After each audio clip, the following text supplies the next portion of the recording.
Hello, my name's Elijah Wells, and today's review is John M. Cho's new movie, Wicked. Wicked, which is based off the musical by Stephen Schultz and loosely based off a novel by Geoffrey Maguire, which was also in turn of the Wonderful Wizard of Oz novel by L. Frank Baum, and of course the 1939 iconic movie starring Judy Garland. The movie follows Glinda being portrayed by Ariana Grande, who goes through a very turbulent yet very reluctant relationship with Elphaba, being portrayed by Cynthia Erivo, as they both have their own destiny being formed and being nurtured while being in the Shiz University.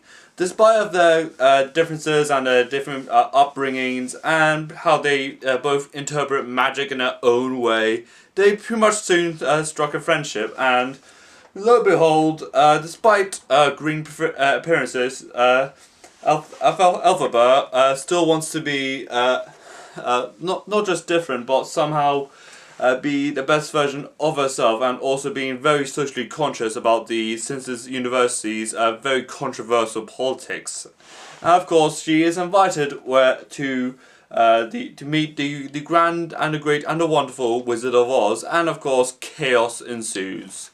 John M. Cho has a fairly interesting career as a film director, to say the least, with his two debut films being the two sequels to the Step Up film series around this time when breakdancing was an extremely trendy thing, and later on started directing the Justin Bieber documentaries Never Say Never and Believe, which, depending, of course, being Justin Bieber a massive bother joke, it did show John M. Cho with his interest in music. Then he diverted away from music with G.I. Joe Retaliation and Now You See Me. But he also did gain unfortunate infamy in 2015 with Gem and a Hologram, which was an adaptation of the 80s cartoon of the same name. A movie that did so atrociously in the box office that it was famously pulled after 2 weeks. But however, he did finally go back to his calling of directing musicals, directing more comedic stuff like in Crazy Rich Asians, which was a majorly cultural phenomenon back in 2018. Then found his calling back again for musicals with In the Heights, even though despite being a critical success, it did badly in the box office, no less to Warner Brothers premiering it on HBO Max as well as in cinemas as well. But there comes a time when he was finally going to do the Wicked movie along with Ariana Grande, an experienced pop star, internationally well-known success story that she is, and of course the sittering Ciron, who also has a really well-known career, more as an actor rather than a singer, as opposed to like Ariana Grande. Even though I haven't personally seen the musical Wicked myself, and I've only seen like The Lion King when I was a kid. I did see Maiden Dagenham a few years ago. I did see Prince of Egypt, which was also turned into a musical not too long ago. So it was going to be very interesting to. So if you're going to put on the comments like, oh, it was this or it was that, please feel free, because I haven't seen it, the musical, The Wicked. So I'm coming in as someone who hasn't seen it but has appreciation for them. What already strikes me from the opening song number of Wicked is that Ariana Grande really does demonstrate some really great singing skills. Like, yes, I know she is a really well-known singer. Like, I know that. Like, for example, my favorite song from her, is Save Your Tears with The Weeknd. But in this film, she does offer a lot of almost operatic and choral qualities to her vocals. Like, so much so, I had to Google, how did she, was she like classically trained as a vocalist or something? Or trained in like choirs or something? Like, that quality of that music is like so different from like the stuff I know, like Thank You Next and 3435 and pretty much, and No Tears to Cry. Like, it sounded like really brilliant, but somehow really different from pop stuff she did. And turns out, yeah, she was trained a little bit in theatre. She was trained a little bit in orchestra, and she was in a bunch of Nickelodeon shows. Even though I didn't watch a lot of Nickelodeon stuff back in the day. But of course, her pop years just grew and grew and grew to the point she's basically one of the biggest stars at the moment. And there's Cynthia Erivo, who's again a phenomenal actress who got a lot of attention and got a lot of awards, particularly for Harriet, where she got an Oscar nomination as well. As time as something like Widow, she was also good at, and Bad Times at El Royale, which I heard some good things about. And of course, having a both in a movie, fairly both as a singer quality and as an acting quality, and how they've used best of both of their worlds to essentially their advantage. And the movie is essentially about Alphaba being nurtured in a pretty much a completely alien world away from, as she was essentially ostracized from basically day one at this point, and even when she was at Shiz University, she's basically still much of an outcast, as she was still with her really turbulent upbringings as well. Even though the movie does boast some incredible performance as for Eva as well as Ariana Grande. Even though I don't think even though she doesn't have that much of a musical career as comparison to Grande, her singing skills are absolutely brilliant in this movie. Like, I think this may be for a first timer, even though I'm not sure if she has experiences in like musical theatre or done some other musical based stuff like on film or on radio, or did some stuff on did some music as well. Like how she gets that quality out of her vocals is just really amazing. Just something that amazes me at this point. And being almost like and playing essentially as a scapegoat who doesn't want to wreak havoc as much as she wants it to, but as a person that doesn't have a lot of options. Like, she plays that Pacific character rock and in her own essentially her own villain's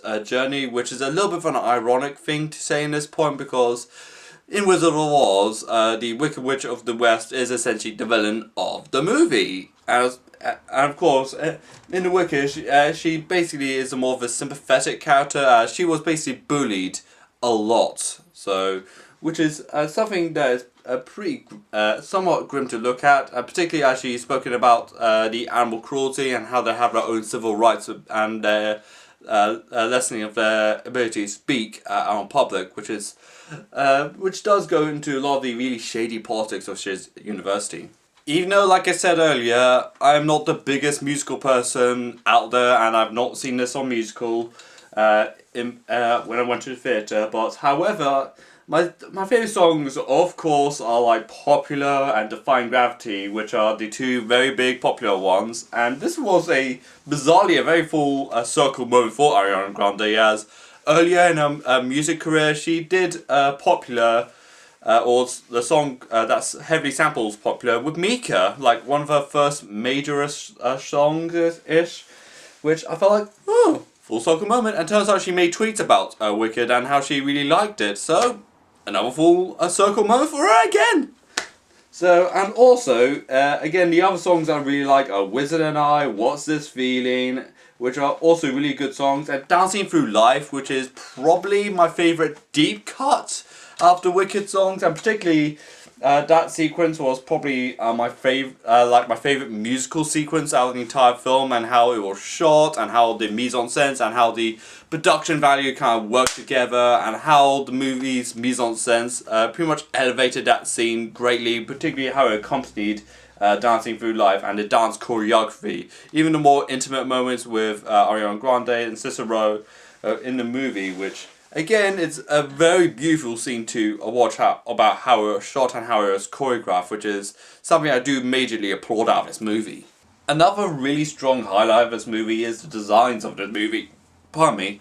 Like, particularly the costuming work in the movie is absolutely gorgeous in the movie, particularly how they did the uniform of most of these Shiz University students, as well as Glenda, and how her personality is basically her aesthetic, or vice versa. Like, her aesthetic in this movie is basically her personality, as in she's basically the super bubblegummy, very popular kid who was pretty much given everything from her presumably rich parents, while Glinda is a shaggy person who was given essentially a bare minimum, or essentially nothing from her glorified jerk parents, and particularly in her rooms, where you can tell these two personalities apart from each other. Like, Glinda is essentially the overly eccentric person who wears a lot of pink and has a lot of accessories, a lot of clothes, while Alphaba pretty much has a bedroom that has a bit of has a makeshift bed that's pretty much tucked in the corner and only has like a couple other clothes to her name,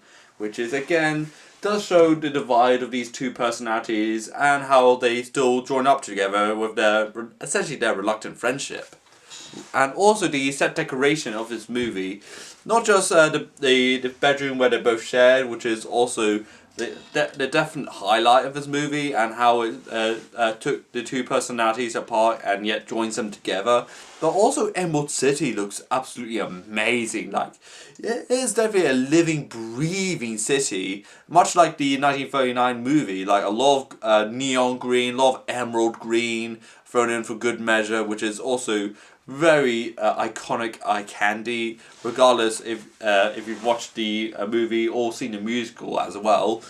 And also, particularly in the courtyards where we see all these plays go down and all these shops, and you see the massive tower that the Great Wizard stands and lives and resides.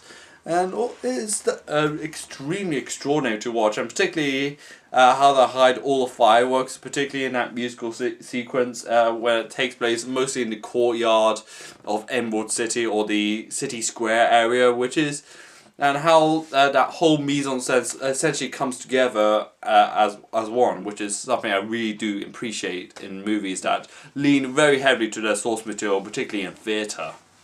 Even though, yes, a lot of theatre tends to be pretty lengthy, and also this movie is a part-oneer, as this movie is essentially a two-parter, as in this is the first half of the two-parter movie, because it's apparently really long, Wicked, because this movie's runtime is a pretty stonking 2 hours and 40 minutes. Like, okay, that is a pretty lengthy movie. Like, even though I had some reservations about the runtime, particularly like, okay, my logic with runtimes and franchises, like, the last film of the franchise has to be much longer than the first one, like, and already this movie is pretty long. Like, yes, there's a lot of musical numbers. I feel like there are a couple scenes that did go on a little bit longer than it should have, but again, I haven't seen it as a musical form, so please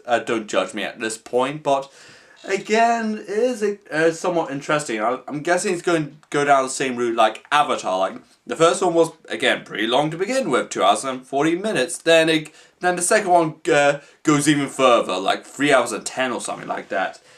Even though I feel like the runtime is a little bit silly in some occasions of this movie, particularly if it goes on for a little bit longer, particularly on a couple of scenes where it does talk about Galinda's and Alphaba's love interest in the movie, Ferrerio being portrayed by Jonathan Bailey, who doesn't serve too great of a character in this movie, but I imagine he'll have more of a role in the second one, but I feel like in this film he comes off more of a generic love interest, but I feel like his character is going to be a lot more of a bigger personality in the second one.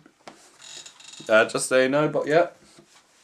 Even though there are a couple of instances where the runtime does struggle to justify how long it was, and Jonathan Bailey being left in the sidelines for somewhat most of the film, in my opinion, but I do imagine he does play a much bigger role in the sequel. But I feel like Wicked definitely does defy gravity in my expectations and also in my opinion as well. Like, both the musical performance of Ariana Grande and Arrivo are absolutely amazing in this movie. The performances of these two, as well as Michelle Yeoh in this movie, is absolutely brilliant in this movie. And also designs of the movie and the visual language, both in the costuming department, the computer generated department, and as well as the production value of this movie, even though it does lean very heavily into the Wicked musical it was based on, as well as the 1939 movie Wizard of Oz, I feel like the movie does does stand very strongly and firmly on its own as well. Even though it does borrow from the two IPs as I did so far mention, and also the movie's cinematography is also very good and one or two instances of the movie, and also the musical. Even though I have not seen the musical, like I said a lot of times already, is also is also really good in this movie. Like, it's definitely going to be popular and does definitely defy gravity in quite a lot of instances of the movie. Like, and I do say, like, Wizard of Oz is also a great song, and also the Dancing Through Life, and particularly that scene in the nightclub, is definitely the very strong highlight of that, of the movie, in my opinion, about how it's shot, and particularly how the character dynamics come together, even though they both eventually, and from what I imagine, become foes at the end. So for Wicked, I am feeling a 7 out of 10 on this one. So, what do you think of Wicked? Let me know in the comments down below. Like this video, subscribe to my channel, follow me on Twitter and Instagram and Letterboxd. This is Light Rolls, and bye.